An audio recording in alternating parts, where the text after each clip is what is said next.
అందరికీ యేసుక్రీస్తు ప్రభు యొక్క నామంలో వందనాలు తెలియజేసుకుంటున్నాం. ఆరాధనలో ప్రవేశించక ముందు పరిశుద్ధ గ్రంథంలోంచి కొన్ని లేఖన భాగాలు చూసుకొని మనం ఆరాధనలో ప్రవేశిద్దాం. పరిశుద్ధ గ్రంథంలోంచి యెషయా ప్రవక్త రాసిన యెషయా గ్రంథము 61వ అధ్యాయం పేజ్ నంబరు 621. యెషయా గ్రంథము 61వ అధ్యాయము. ఆరాధన కొరకు కొన్ని మాటలు మనం లేఖన భాగాల నుంచి చూసుకొని ఆరాధన చేసుకుందాం ప్రభువుకి. యెషయా గ్రంథము 61వ అధ్యాయం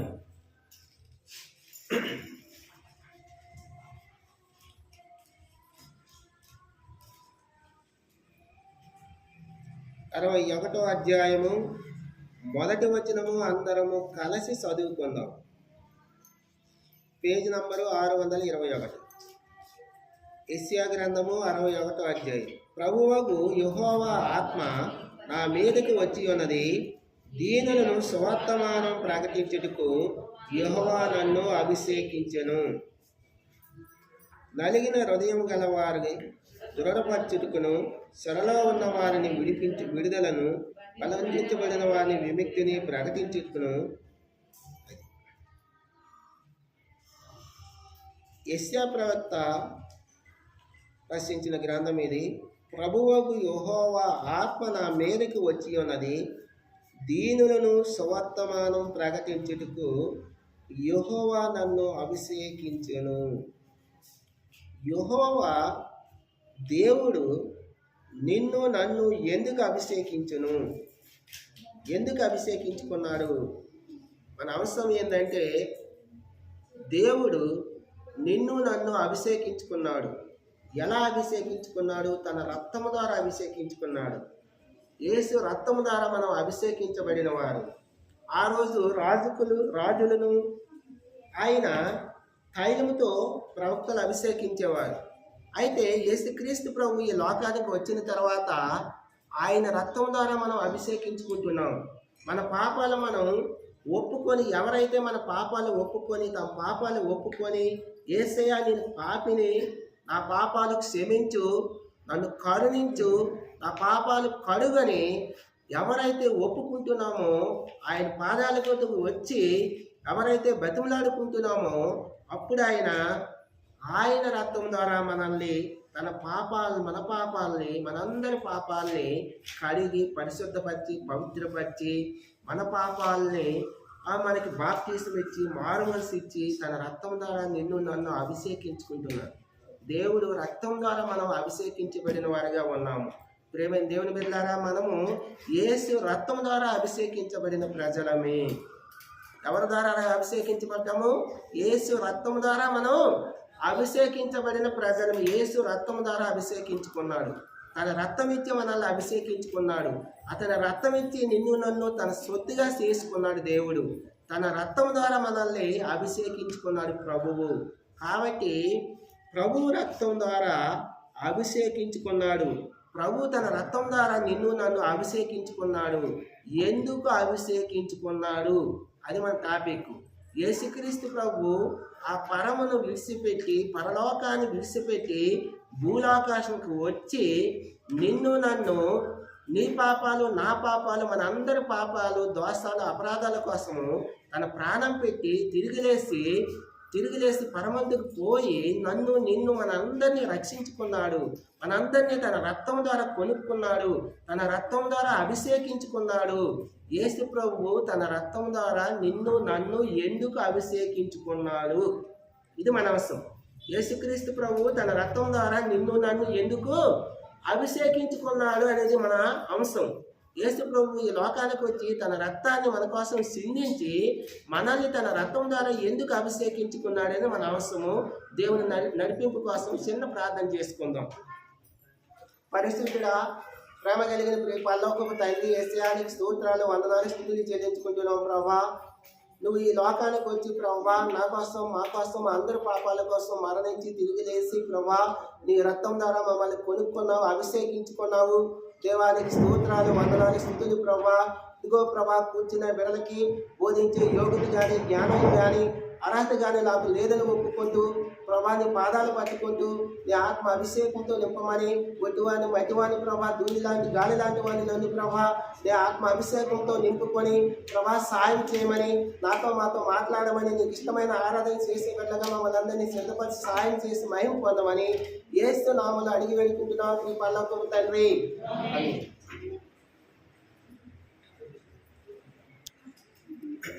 యెషయా గ్రంథము 61వ అధ్యాయము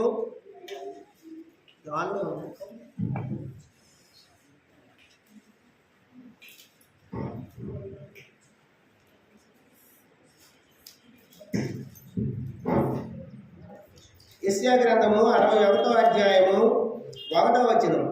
ప్రభువగు యెహోవా ఆత్మ నా మీదకు వచ్చి ఉన్నది, దీనులను సువర్తమానం ప్రకటించుటకు యెహోవా నన్ను అభిషేకించెను. నలిగిన హృదయం గల వారిని దృఢపరచుటకును, చెరలో ఉన్న వారిని విడుదలకును, బంధించబడిన వారిని విముక్తిని ప్రకటించుటకును. యెహోవా ఆత్మ తన మీదకు వచ్చిందట. దీనిని సువర్తమానం ప్రకటించుటకు యెహోవా నన్ను అభిషేకించును. దేవుడు నిన్ను నన్ను తన రక్తం ద్వారా ఎందుకు అభిషేకించుకున్నాడంటే, మొట్టమొదటిగా తన రక్తం ఇచ్చి మనల్ని అభిషేకించుకున్నాడు దేవుడు. ఎందుకంటే దీనులకు సువర్తమానం ప్రకటించుటకు. దీనులకు సువర్తమానం అంటే మంచి వర్తమానము. మంచి వర్తమానం ప్రకటించాలని యేసుక్రీస్తు ప్రభువు ఈ లోకానికి వచ్చి నిన్ను నన్ను తన రక్తం ఇచ్చి అభిషేకించుకున్నాడు. యేసు ప్రభువు నిన్ను నన్ను అభిషేకించుకున్నాడు. ఎందుకో తెలుసా? దీనులకు సువర్తమానము, మంచి వర్తమానము, సువార్త ప్రకటించాలని. సువర్తమానం అంటే సువార్త ప్రకటించడం కొరకు, మంచి వర్తమానం ప్రజలకి ప్రకటించడం కోసము యేసుక్రీస్తు ప్రభువారు ఈ లోకానికి వచ్చి ఆయన రక్తం ద్వారా నిన్ను నన్ను అభిషేకించుకున్నాడు. ఆయన రక్తం ద్వారా నిన్ను నన్ను అభిషేకించుకున్నాడు. ప్రియమైన దేవుని బిడ్డలారా, మనము ఇంతకు ముందు ఎట్లా ఉన్నామంటే పాపమనే లోకంలో జీవిస్తున్నాం. పాపముల చేత సచ్చిన వారుగా ఉన్నాము. అపరాధాల చేత నశించేవారుగా ఉన్నాము. ఆ స్థితిలో ఉన్న నిన్ను నన్ను యేసుక్రీస్తు ప్రభువారు, ఆ పరమందు ఉన్న నివసిస్తున్న దేవుడు ఈ భూలోకానికి వచ్చి మన పాపాల కోసము, మన దోషాల కోసము, మన అపరాధాల కోసము నశించిపోయే మనల్ని వెతికి రక్షించాడు. రక్షించుకొని మన కోసం తన ప్రాణం పెట్టాడు. ప్రాణం పెట్టి తన రక్తాన్ని సిందించాడు. సిందించి తన రక్తం ద్వారా నిన్ను నన్ను వెలెచ్చి కొనుక్కున్నాడు. కొనుక్కొని ఆయన రక్తం ద్వారా మనల్ని అభిషేకించాడు. ఆయన రక్తం ద్వారా మనల్ని అభిషేకించాడు. బాప్తిసం మనం పొందాం అంటే ఆయన రక్తంలో పాలు పొందాం. ఆయన రక్తం ద్వారా నిన్ను ఆయన అభిషేకించుకున్నాడు. ఎందుకో తెలుసా? దీనులకు సువర్తమానం ప్రకటించాలి. సువార్త ప్రకటించాలి. మనం ఇంతకు ముందు మన జీవితం ఎక్కడ ఉండేదంటే అభిషేకం, యెహోవా రక్తం ద్వారా మనం అభిషేకం పొందక ముందు మన జీవితం ఎక్కడ ఉండేది? ఎంతో మంది సువార్తకులు ఈ లోకాలకు వచ్చినప్పుడు వారు ప్రకటిస్తున్న సువార్తని పెడసలు పెట్టే బిడ్డలుగా ఉన్నాం, వినని వారిగా ఉన్నాం, లోపలిన ప్రజలుగా ఉన్నాం, ధిక్కరించే వారిగా ఉన్నాం, ఎదిరించే వారిగా ఉన్నాం. ఆ స్థితిలో ఉన్న నిన్ను నన్ను దేవుడు తన రక్తం ఇచ్చి అభిషేకించుకున్నాడు. ఎందుకో తెలుసా? సువర్తమానం ప్రకటించాలి. నువ్వు దీనికి వర్తమానం ప్రకటించాలి. మునుపు మన జీవితం ప్రకటించే వారిగా లేవు.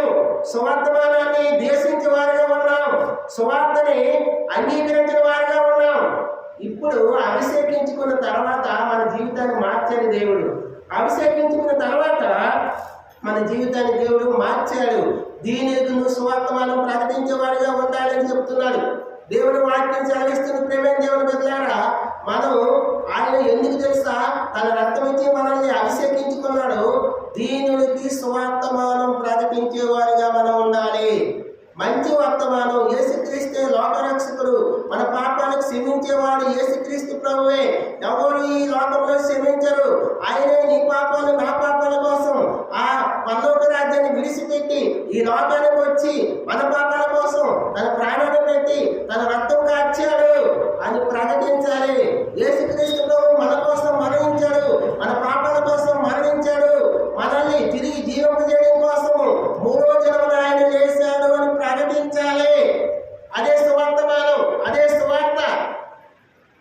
సువార్త ప్రకటించాలి, సత్యాన్ని ప్రకటించాలి, సర్వసత్యాన్ని ప్రకటించేవారిగా ఉండడం కోసము ఆయన రక్తం ఇచ్చి కొనుక్కొని నిన్ను నన్ను ఆయన రక్తం చేత అభిషేకించాడు. ఆయన రక్తంతో ఎందుకు అభిషేకించాడో తెలుసా? మనం దీనులకి, అంటే సువార్త అందని ప్రజలకి, సువార్త తెలియని ప్రజలకి సువార్త ప్రకటించాలి, సువార్త ప్రకటించాలి. అందుకోసమే మనల్ని ఆయన రక్తం ఇచ్చి అభిషేకించుకున్నాడు మొట్టమొదటిగా. రెండవదిగా చూద్దాం, యెషయా గ్రంథము 61వ అధ్యాయము 4వ వచనం. చదవని వాళ్ళు గట్టిగా బిగ్గరగా చదవండి. చాలా కాలం నుండి పాడుగానున్న స్థలములను వారు కట్టుదురు,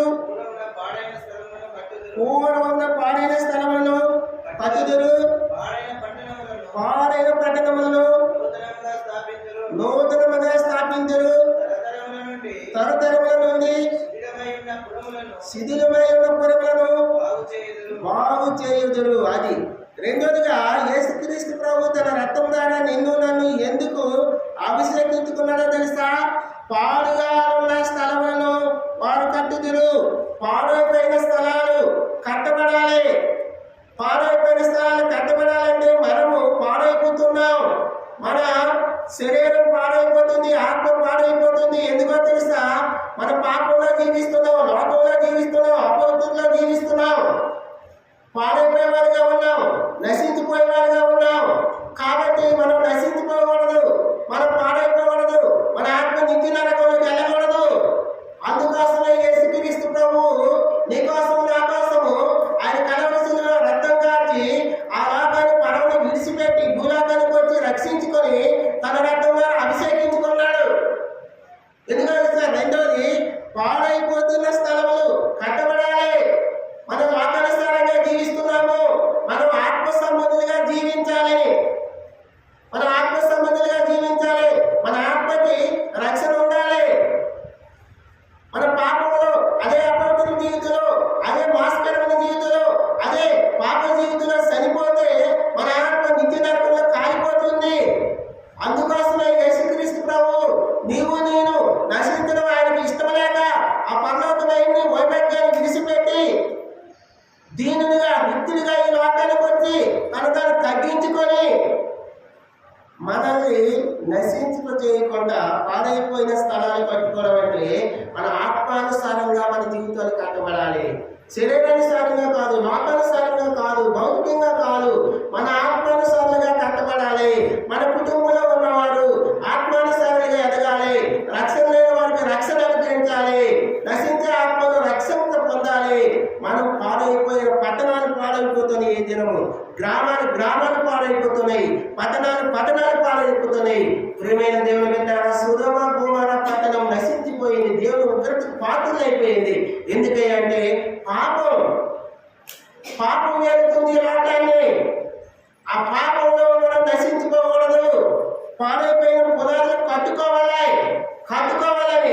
మనం నశించుకోకూడదని, మన పునాదులు పాడైపోకూడదని యేసుక్రీస్తు ప్రభువు ఈ లోకానికి వచ్చి మనల్ని ఆత్మానుసారులుగా సిద్ధపరచడం కోసమే ఆయన రక్తం ద్వారా నిన్ను నన్ను అభిషేకించుకున్నాడు.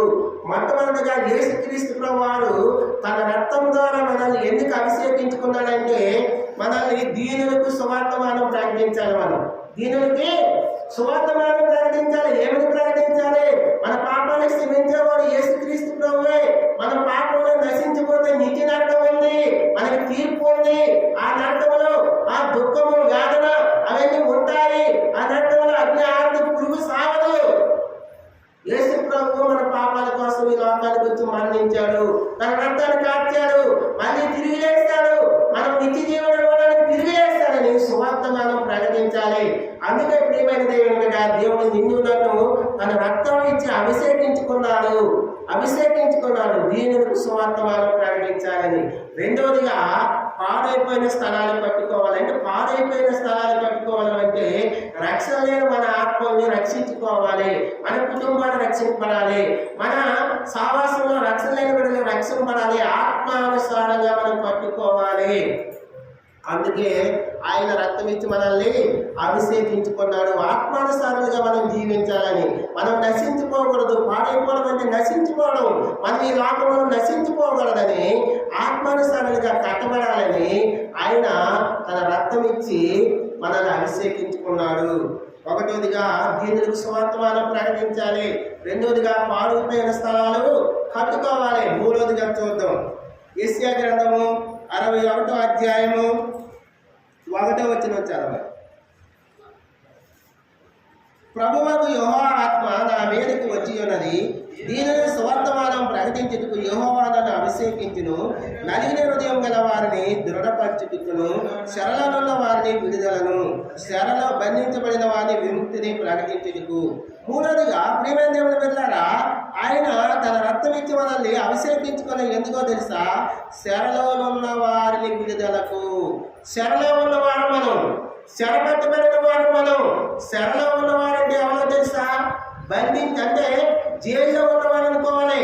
అంటే నిర్బంధంగా బంధించబడిన వారు, నిర్బంధంగా బంధించబడిన వారు, బలత్కారంగా బంధించబడిన వారు, బలత్కారంగా బంధించబడిన వారు. నెబుకద్నెజర్ రాజు, బబులోను రాజు ఇజ్రాయేల్ దేశాన్ని కాల్చివేసిన తర్వాత ఇజ్రాయేల్ ప్రజలందరినీ చెరపట్టుకుని పోయాడు. దానియేలు గ్రంథం చూడండి, 1వ అధ్యాయము 4వ వచనము 6వ వచనం. దానియేలు గ్రంథం చూద్దాం. దానియేలు గ్రంథం 1వ అధ్యాయము 4వ వచనం చదవాలి. రాజు అష్పెనాజు అను తన నపుంసకుల అధిపతిని పిలిపించి అతనికి ఇలాగ ఆజ్ఞాపించును, ఇజ్రాయేల్ రాజవంశములో ముఖ్యులైన లోపములేని సౌందర్యమును, సకల విద్యా ప్రావీణ్యతయు జ్ఞానము కలిగి, తత్వజ్ఞానము తెలిసిన వారై రాజు నగరనందు నిలవదగిన కొందరు బాలులను రప్పించి ఖరీదైన విద్యను భాషను వారికి నేర్పుము. 6వ వచనం చదువు. యూదుల్లో నుండి దానియేలు, అనన్య, మిషాయేలు, అసర్యాను వారి వీళ్ళలో ఉండేది. చాలు. అదే వారి అంటే దానియేలు, ఆ షెడ్రకు, మెషకు, అబేద్నెగోలు ఉన్నారు. వీళ్ళందరూ ఎట్లా అయితే ఆ బబులోను రాజ్యానికి వచ్చారో తెలుసా? బబులోను రాజ్యాన్ని నెబుకద్నెజర్ రాజు దాడి చేసి కాల్చివేసిన తర్వాత అక్కడ ఉన్న ప్రజల్ని తెలివైన వారిని, సుందరుల్ని, ఏ లోపం లేని వారిని, వీళ్ళందరినీ చెరపట్టుకొని బబులోను రాజ్యానికి తీసుకొచ్చాడు. బబులోను రాజ్యానికి శరలో పెట్టాడు, నిర్బంధించాడు, బంధించాడు, బలవంతంగా తీసుకొచ్చాడు. అలాంటి బంధకాల్లో ఉన్న మనల్ని విడిపించడం కోసము, బంధించబడిన మనల్ని, బంధకాల్లో ఉన్న మనల్ని విడిపించడం కోసం 70 సంవత్సరాలు ఇజ్రాయేల్ ప్రజలు బబులోను రాజ్య సామ్రాజ్యంలో 70 సంవత్సరాలు ఈ దానియేలు, షెడ్రకు, మెషకు, అబేద్నెగోలు శరణలో ఉన్నారు. 70 సంవత్సరాలు శరణలో ఉన్నారు. 70 సంవత్సరాలు శరణలో ఉన్నారు. ఆ శరణలో ఉన్నవారు నిర్బంధంగా జైల్లో ఉన్నట్టుగా బంధించేశారు. ఆ బంధకాల్లో ఉన్న ప్రజలని విడిపించడం కోసము యేసుక్రీస్తు ప్రభువు లోకానికి వచ్చి నన్ను నిన్ను రక్షించుకొని బాప్తిస్మమిచ్చి తన రక్తం ఇచ్చిన మనల్ని అభిషేకించుకున్నాడు. చెరలో ఉన్న ప్రజలను విడిపించడం కోసం. చెరలో ఎవరైతే ఉంటారో, ఆ జైలు జీవితం ఎవరైతే ఉంటారో, ఆ జైలనే, చెరనే, ఆ నిర్బంధంగా బంధించబడిన ప్రజల్ని విడిపించడం కోసము యేసుక్రీస్తు ప్రభువు మనల్ని అభిషేకించుకున్నాడు. మొట్టమొదటిగా యేసుక్రీస్తు ప్రభువు తన రక్తం ఇచ్చి మనల్ని ఎందుకు అభిషేకించుకున్నాడంటే, ఎందుకంటే మొట్టమొదటిగా దీనులకు సువార్తమానం ప్రకటించాలి. రెండవదిగా పాడైపోయిన స్థలాలు కట్టబడాలి. అంటే మనం ఆత్మానుసారులుగా ఎదగాలి, రక్షణలో ఎదగాలి. రక్షణ లేని వారు రక్షణలో ఎదగాలి, ఆత్మానుసారులుగా మనం ఉండాలని. మూడవదిగా చెరలో ఉన్న ప్రజలు, నిర్బంధంగా ఇజ్రాయేల్ ప్రజలు బబులోను సామ్రాజ్యం కొనుక్కోబడ్డారు. వారి కోసం, వారిని విడిపించడం కోసం యేసుక్రీస్తు ప్రభువు లోకానికి వచ్చి రక్తం కార్చి చెరలో ఉన్న ప్రజలందరినీ విడిపించాడు. చెరలో ఉన్న పట్టబడిన ప్రజలందరికీ విడుదల ఇచ్చాడు. విడుదల ఇచ్చాడు, చెరలో ఉన్న ప్రజలు విడిపించాడు. 4వది యెషయా గ్రంథం 61వ అధ్యాయము 1వ వచనం. ప్రభువు యెహోవా ఆత్మ నా మీదకు వచ్చి ఉన్నది, దీనులను సువర్తమానం ప్రకటించుకును, యెహోవా నన్ను అభిషేకించును, నలిగిన హృదయం గల వారిని దృఢపరచుటకును, చెరలో ఉన్న వారిని విడుదలకును, బంధించబడిన వారికి విముక్తిని ప్రకటించుటకును. బంధకాల నుంచి విడిపించాలి. 4వది బంధకాల్లో బంధించబడ్డాం మనం. లోకం అనే బంధకము, లోకాశలు, శరీరాశలు, జీవనములో జీవిస్తున్న మనము ఆ బంధకాల నుంచి విడిపించాలి, లోకాచారాల నుంచి విడిపించాలి, లోకం అనే బంధకం నుంచి మనం విడుదల పొందాలి. కట్టబడిన గాడిద ఉంది, మనం కట్టబడ్డాం. లోకాచారాలలాగా కట్టబడిన గాడిద అయితే విడుదల ఎలా పొందిందో, ఘనత వచ్చిందో, కట్టబడిన గాడిద యేసుక్రీస్తు ప్రభు వారు శిష్యుల నుంచి విడుదల పొందించాడు. నువ్వు నేను కట్టబడిన గాడిదలా ఉన్నావు, కట్టబడిన స్థితిలో ఉన్నావు. పాపం అనే బంధకంలో కట్టబడ్డావు, లోకాచారమైన బంధకంలో కట్టబడ్డావు, అనారోగ్యం అనే బంధకంలో కట్టబడ్డావు, ఆర్థిక అసమానత అనే బంధకంలో కట్టబడ్డావు, సెల్ ఫోన్ అనే బంధకాల్లో కట్టబడ్డావు, అపవిత్రత అనే బంధకాల్లో కట్టబడ్డావు, వ్యభిచారం అనే బంధకాల్లో కట్టబడ్డావు, మాంసం అనే బంధకాల్లో కట్టబడ్డావు, దొంగతనం అనే బంధకాల్లో కట్టబడ్డావు. వాటన్నిటి నుంచి నిన్ను నన్ను దేవుడు విడిపించడం కోసము యేసుక్రీస్తు ప్రభువారు ఈ లోకానికి వచ్చి బంధించబడిన మనల్ని బంధకాల నుంచి, ఏ బంధకాల్లో బంధించబడ్డామో, ఆన్లైన్ గేమ్స్ అనే బంధకాల్లో బంధించబడ్డాం, వాటి నుంచి విడిపించడం కోసమే నిన్ను నన్ను ఆయన రక్తం ఇచ్చి, రక్తం కార్చి నిన్ను నన్ను అభిషేకించుకున్నాడు.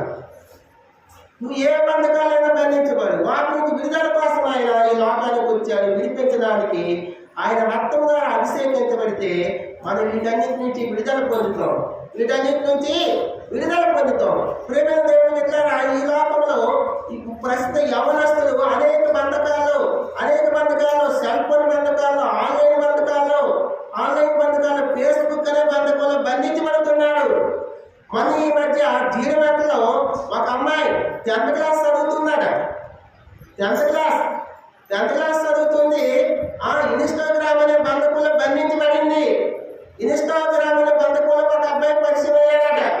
పరిచయం అయ్యి ప్రేమించింది, ఇంటి నుంచి వెళ్ళిపోయిన తల్లి మందలించాలని మళ్ళీ ఇంటికి వచ్చి ఆ తను ప్రేమించిన అబ్బాయి తన తమ్ముని తీసుకొచ్చి ముగ్గురు కలిసి తల్లిని ముక్కలుగా తల్లిని చంపేస్తున్నాడు.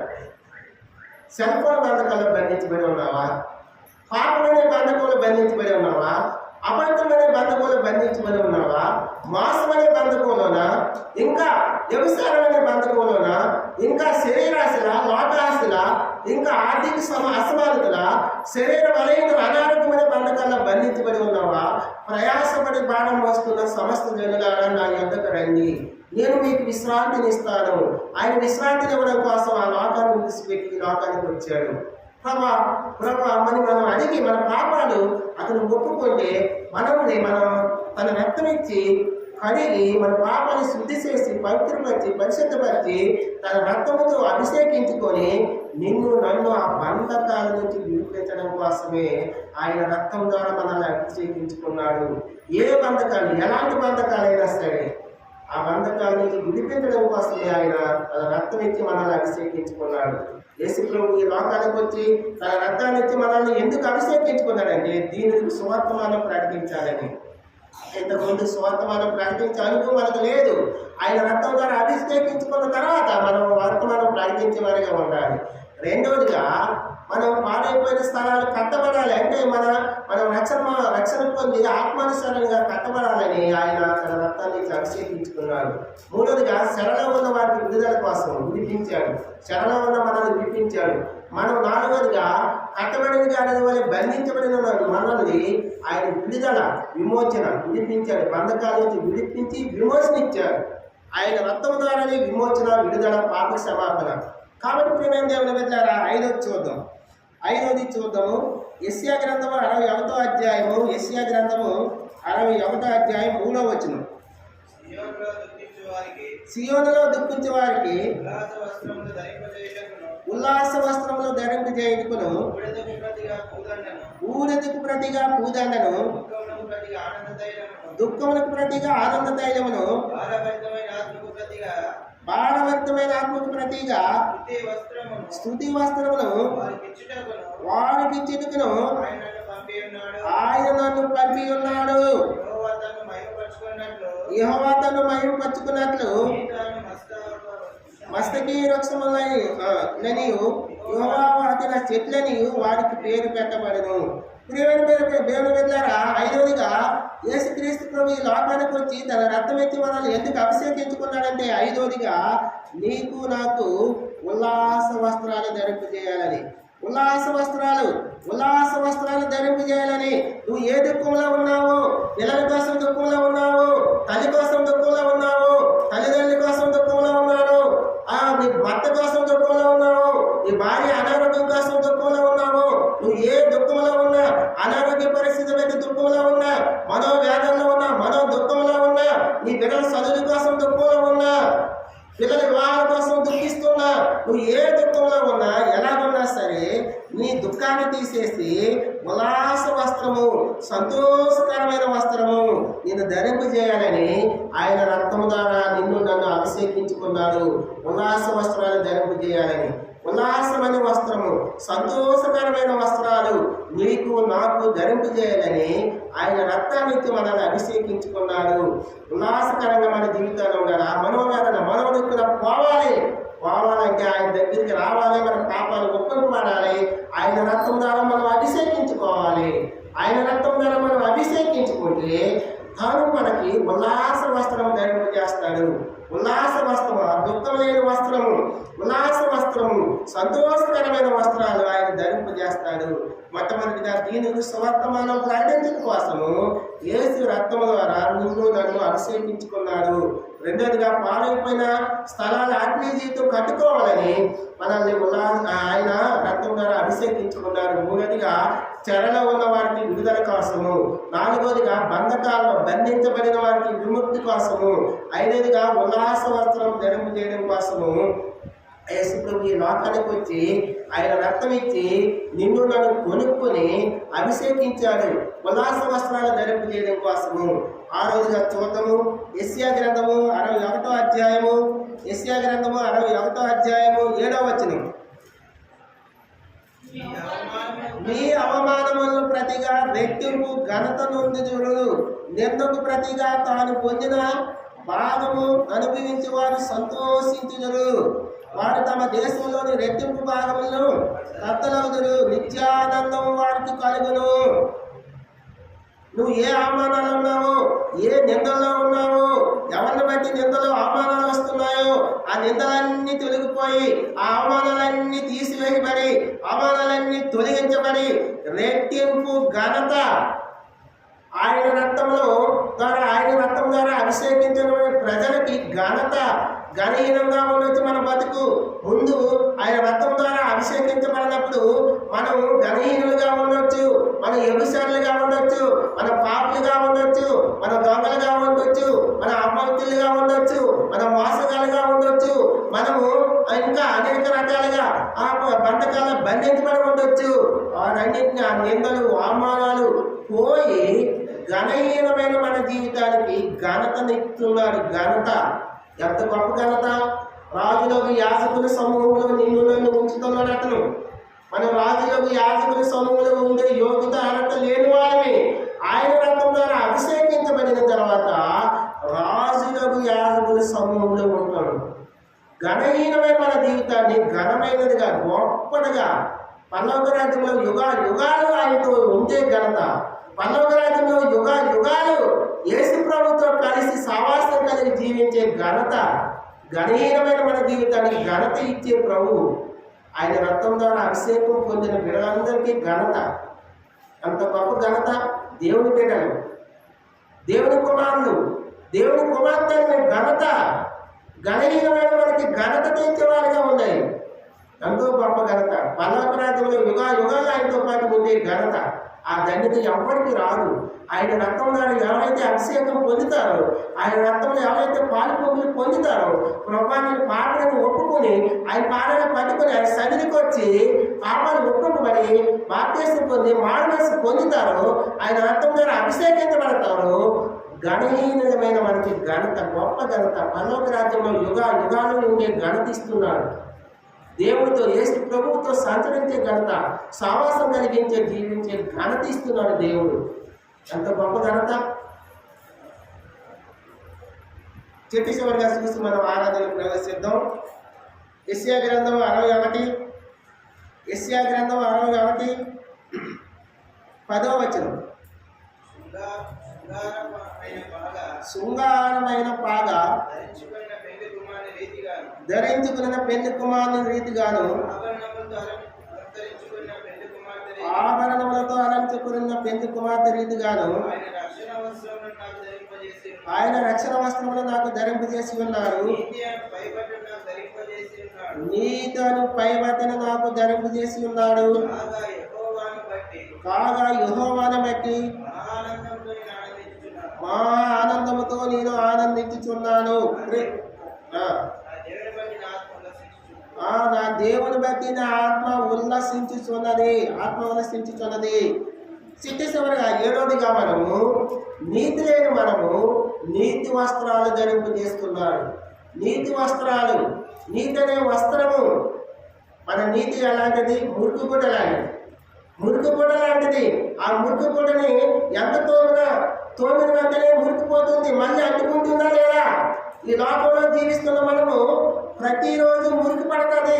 ప్రతిరోజు అపవిత్రమైన చూపులు, ఆలోచనలు, తలంపులు, క్రియలు ఎక్కడ ఒక్కడ పడిపోతూ ఉంటాం. మురికి పడలాంటిది మనం నీతి. మనం మురికి లాంటి వాళ్ళం. అలాంటి మనల్ని నీతి వస్త్రాలు, మన నీతి మురికి లాంటిది. ఆ మురికిని తీసి నీతి అనే వస్త్రము ధరింపజేస్తున్నాడు. నీతి ఎలా వస్తుందంటే రోమిలికి రాసిన పత్రిక 5:9 ప్రకారము ఆయన రక్తం వల్లే మనం నీతి పొందడము. ఆయన రక్తం వల్లే, ఆయన రక్తం వల్ల ప్రతి పాపాన్ని తీసివేసి పవిత్రపరిచి పరిశుద్ధపరిచి నిన్ను నన్ను నీతి ముందుగా చేస్తుంది. నీతి వస్త్రాన్ని మనం ధరింపజేయాలని యేసు ప్రభు ఈ లోకానికి వచ్చి నీ పాపాలు నా పాపాల కోసము మరణించి తిరిగి లేసి ఆయన రక్తం ద్వారా నిన్ను నన్ను అభిషేకించుకున్నాడు. ఆయన రక్తం ద్వారా అభిషేకించుకొని నీతి లేని నీ జీవితాన్ని, నా జీవితాన్ని నీతి అనే వస్త్రం ధరింపు చేస్తాడు.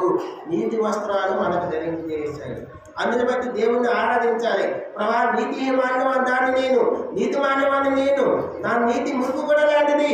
నీతి అనే వస్త్రాన్ని నీ రక్తం ద్వారా నన్ను కడిగి పవిత్రపరిచి నీతి వస్త్రాలు నాకు ధరింపు చేస్తావు, వందనాలు.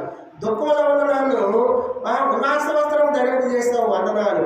ఘనహీనురాలుగా ఉన్న నన్ను ఘనతనిచ్చావు, పరలోక రాజ్యంలో ఉండే ఘనత నాకు ఇచ్చావు ప్రభా అని వందనాలు చెప్పాలి. దీనికి స్వార్థమానం ప్రకటించే ధనితి నాకు ఇచ్చావు.